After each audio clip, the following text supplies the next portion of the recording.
Alrighty, my lovely Trails fans, welcome back to this next episode of Trails in the Sky. You're going to see a bit of weirdness with the cuts here. I had two kind of short episodes which I've decided to kind of combine together, so I hope you enjoy them, and I'll go ahead and get them started for you right now. Alrighty, that last episode was a bit of a long one, wasn't it? Almost 2 hours long. I was tempted to cut it in half, but I'm pretty sure anybody who wanted to see it probably wanted to watch the entire thing play out. So yeah, it kind of was turned into a little movie of Scheherazad's past. I hope you were able to stick through it and you enjoyed it.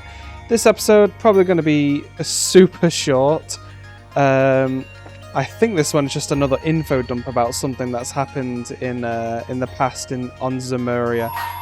So let's go find out what it is. So this is the door that you can't get inside unless you have completed 100 battles. And we have done that, so we're going inside.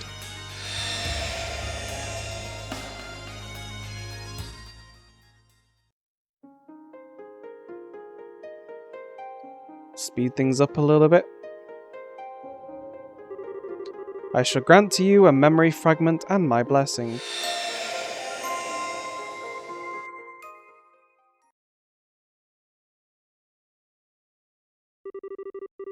Enclosed is a report on the damage dealt to the former Principality of North Ambria by the Salt Pale. Also contained within is research on the Pale itself. Holy City of Arteria, Congregation for the Sacraments.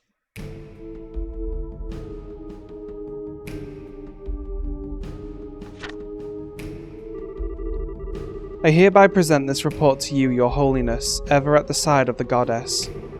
This report contains classified information and may only be read by those with the clearance to do so. Certain conditions of the utmost secrecy have also been blacked out. Progression of events after the Pale's appearance. July 1st, 1178, 5:45 AM. An urgent report came in from Haliask Cathedral in the then Principality, now Estate, of North Ambria in northern Zemuria. It stated that a giant white pillar so tall it appears to kiss the clouds had appeared on the outskirts of the city. Bishop Alexei, the one who sent the report, behaved as if extremely unsettled by what was happening. By urgent order of the committee, 2 knights of the Grauschritter, the 8th Dominion aka the Roaring Lion, and a squire, both of whom were working on another mission in a nearby nation, were dispatched to perform a formal investigation. They hurried to the scene via the 8th Macabre unit. Please note that the Macabres had only recently been put into use at this point. They arrived promptly. And at 6:22 AM, this was what they saw. Wow, they got there real quick. Whoa. Enclosed is a photograph of the object now known as the Salt Pale. At this point, however, it was far larger than the term pale would suggest. It was more akin to a massive tower that soared hundreds of arg into the air. The 2 knights provided the following observation regarding the situation on their arrival. We were met with a mighty hailstorm blowing in our direction from Haliask, or so it appeared at first, till we eventually realized the storm contained not ice, but salt. The object's surface is completely covered with salt, making it impossible to tell what it may actually look like underneath. The surrounding air has become powdered salt, and it falls to the ground like snow falling on a tundra. The spread of that salinification process was startlingly rapid, and the affected area spread in the blink of an eye. By the time the Grauschritter arrived, the entire landscape of the capital had turned to salt, and the lives of many who lived there, like the aforementioned Bishop Alexei, had already been lost. Yet the spread did not stop there. A day after the Salt Pale first appeared, a vast coniferous forest zone north of the capital crystallized and collapsed. Bridges also collapsed, rendering all of the main highways out of the city unusable. Please note, by this point, then ruler Prince Balmund had already fled the country to a nearby nation. 2 days passed since the Pale's appearance. By this point, roughly half of the entire principality had become a sea of salt. Whoa. Countless refugees had fled to the southern side of the country because the River Grieve stood between it and the affected area. Finally, 3 days after the Pale's appearance, the salinification process stopped at dawn. As a result, the knights were able to advance on the capital of Haliask with the hope of investigating the Salt Pale. That afternoon, they finally reached it. But what they found looked completely different from how the Pale had been before when they first arrived in the North Ambria. Yeah, it looks thinner.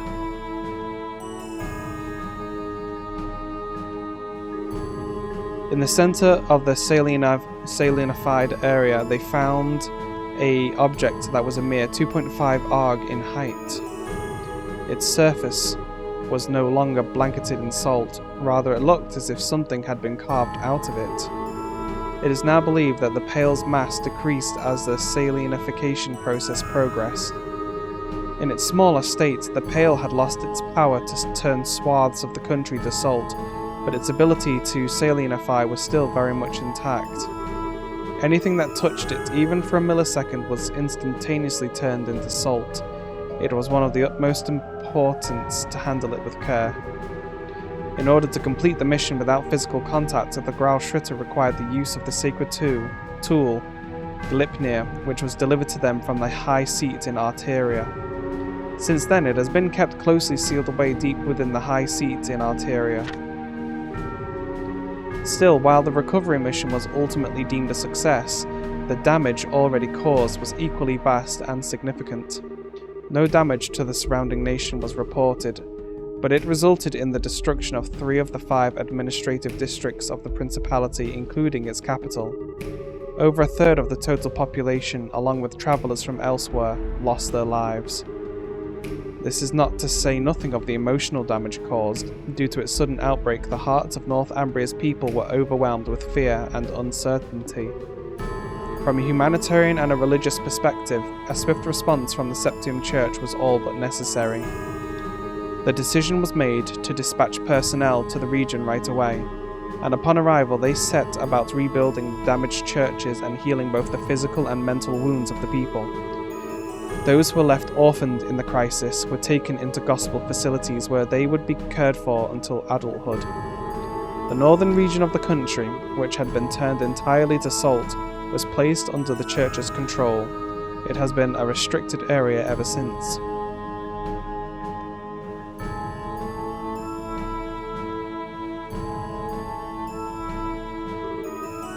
Supplementary notes. After some time, the country's former leader, Prince Balmund, attempted to rebuild the government, but given that he had fled the country during its hour of need, caring only for himself and not his people, all authority he once had was gone. Good. The following year, the country's people led an armed uprising and the Principality of North Ambria was no more. Eventually, elections were held and the country became a democracy, thus bringing about the birth of the autonomous state we know of now. This was also when the former Principality's armed forces reformed as a vigilante corps.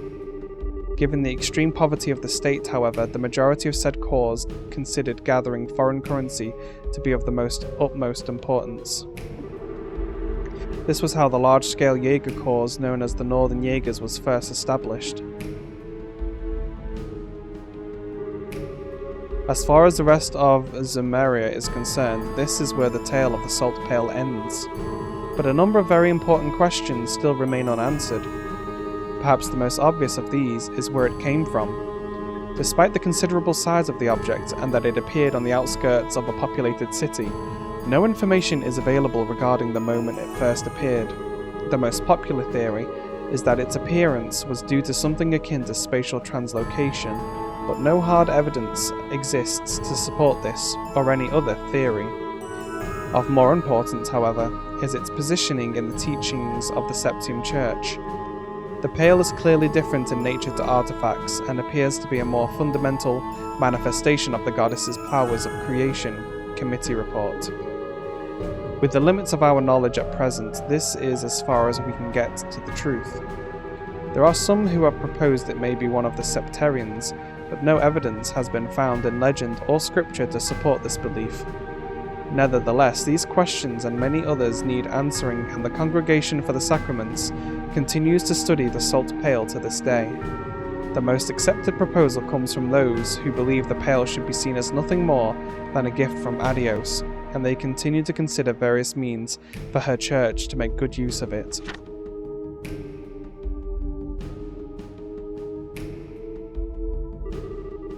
The most realistic of these plans is using it in the manufacture of a sacred tool used for execution. Parts of the pail are cut away using high-pressure water and then surrounded with a cylinder made from salt crystal, allowing them to be fired directly into the target without requiring the user to make direct contact. Should the bolt make successful contact with a human target, their whole body would turn to salt, killing them in mere seconds.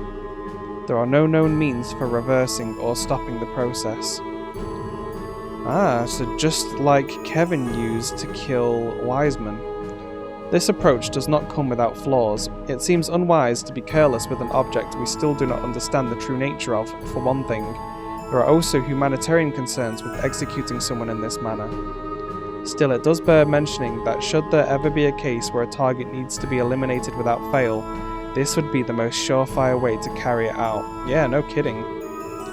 It should go without saying that research on it is intended to continue into the future. Oh, Wiseman really upset the church to be executed with that. Appendix regarding the aforementioned sacred tool. Blah blah blah. Trial use begins of the sacred tool. Top secret work only. Blah blah blah. Permission granted to use in the execution of... I'm guessing that was Wiseman. Blah blah blah. Used in the execution of Wiseman. Fired from Bogan. Results were extremely favourable. No damage was caused to the surrounding area. Oh wow, congratulations Wiseman, you were the first person to be executed with that tool. The target was also successfully erased. Yes. Yes, he was. Appendix about the target. The target, blank blank blank, was orphaned by the salt pail when it first appeared. A brief history of blank is as follows. S1180 joins the Septium Church, joins the Congregation of the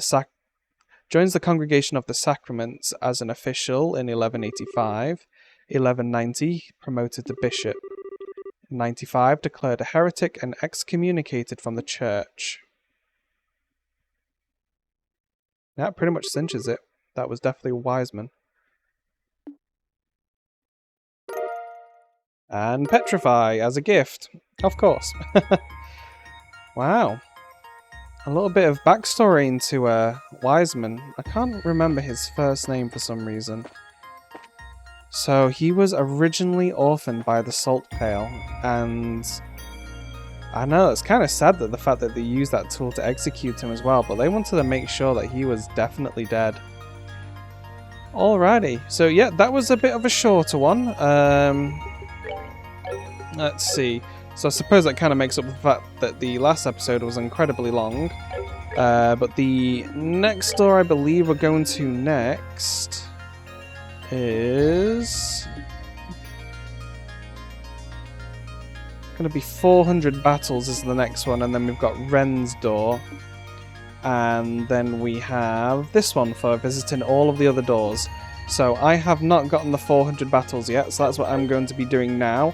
But you do not have to watch that, so the next door, let's see, we want the one for doing 400 battles, because we should be able to go in there now. I think I'm at like 403 battles after the grinding I did. So let's go ahead and take a look.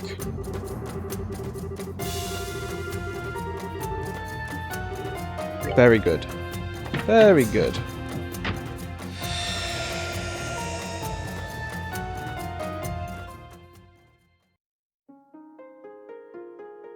So we can see what's going on in here then. This should hopefully be a bit of a longer episode than the Salt Pail one. I shall grant to you a memory fragment and my blessing.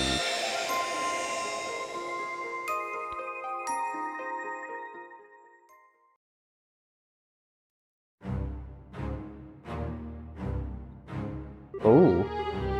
Report on the attack on Erebonia's Bracer Guilds. What? In 1202, many of the branches of the Bracer Guild in Erebonia came under attack in quick succession. The perpetrators were an armed group, but all else about them was unknown, and the guild, along with all connected to it in the nation, fell into a state of confusion. Before long, the Orbal communications network in the capital was rife with calls and messages, and the situation grew increasingly grave.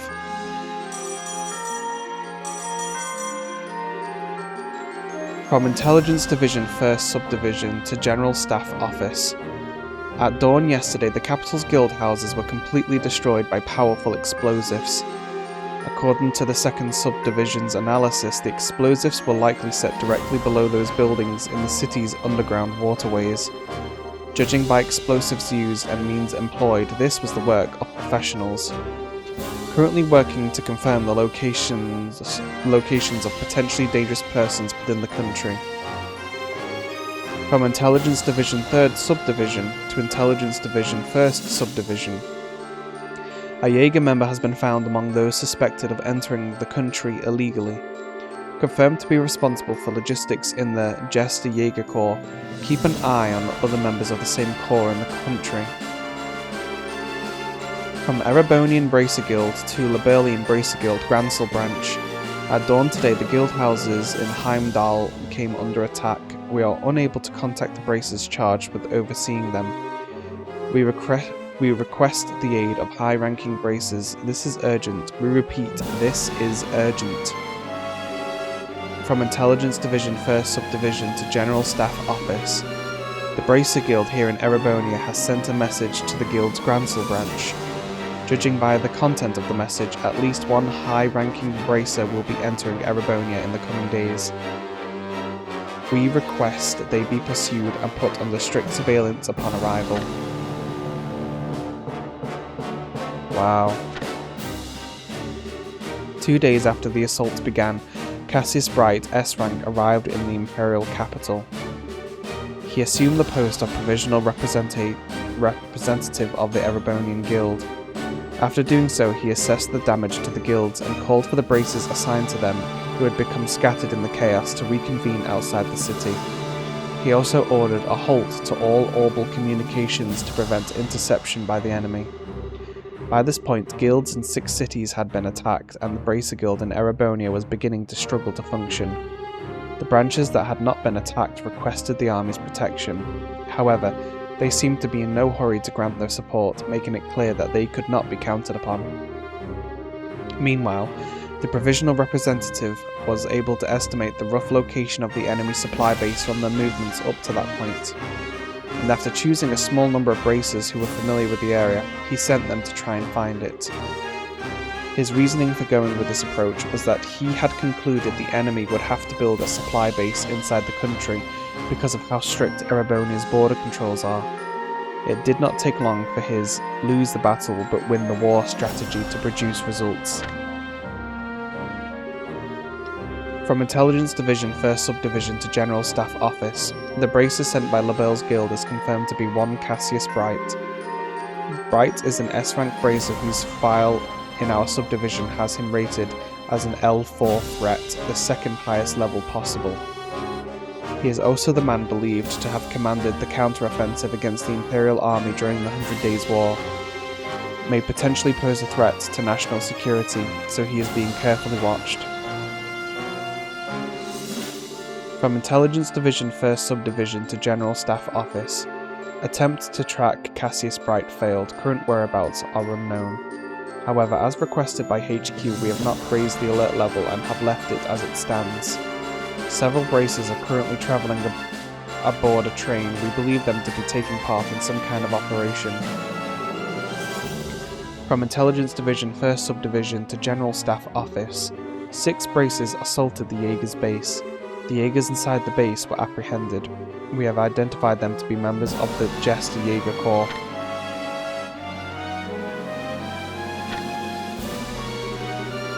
The discovery of the enemy's base revealed that it was a Jaeger corps known as Jester who was behind the attacks. After this, however, the Jaeger's movements became much more passive and the two sides entered a deadlock. The stalemate continued for roughly 2 months. During this time, the guild representative made contact with the intelligence division and began preparing for an operation that would ultimately allow him to bring the trouble to an end. From Intelligence Division 1st Subdivision to General Staff Office, Cassius Bright has made contact with a member of our subdivision, currently in the process of confirming. From Intelligence Division 1st Subdivision to General Staff Office, the target Cassius Bright has proposed a joint operation, intending to meet him again at the specified date and time.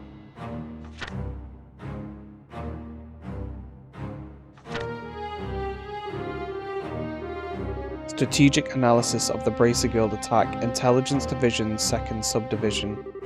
What eventually broke the deadlock was a brilliant strategy devised by Cassius Bright. Having successfully made contact with a member of the Intelligence Division, he made them send a message to HQ in the hopes it would be intercepted by the enemy. What happened was exactly that. From the message, they were able to deduce the time and place the next meeting would be happening, and set about plotting his assassination. Exactly what Cassius Bright hoped would happen. During the meeting, Cassius Bright had also given said Intelligence Division member an encoded message. It contained detailed plans for an operation in which the Imperial Army would defeat the Jaegers after they had been lured out by false information. The General Staff Office chose to go ahead with the proposed plan, and after a joint operation with the Bracer Guild, the Jaegers who had gathered to assassinate Cassius Bright were surrounded and forced to surrender. Furthermore, the remnants of their forces who were in the other bases were also defeated after the initial prisoners gave up their locations. Several months after the trouble began, Jester was completely dismantled.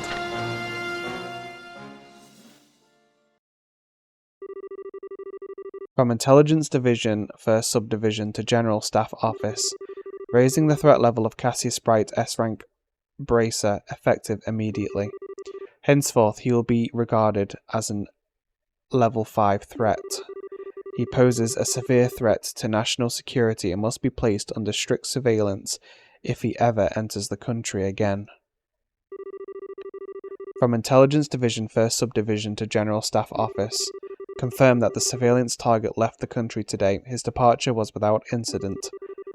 Handing control over the mission over to our foreign agencies. Transmission over.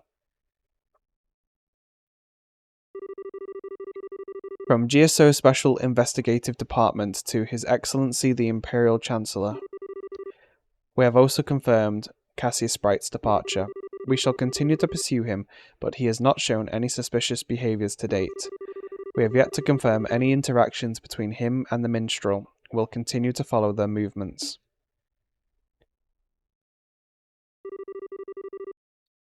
Oh, Cassius, you dog, always getting yourself into trouble. Jagged armor. Or would that be pronounced Jaegered armor? What does that do? Who can wear it? Pretty much anybody. Heavy battle armor used by first-rate Jaegers. Very good.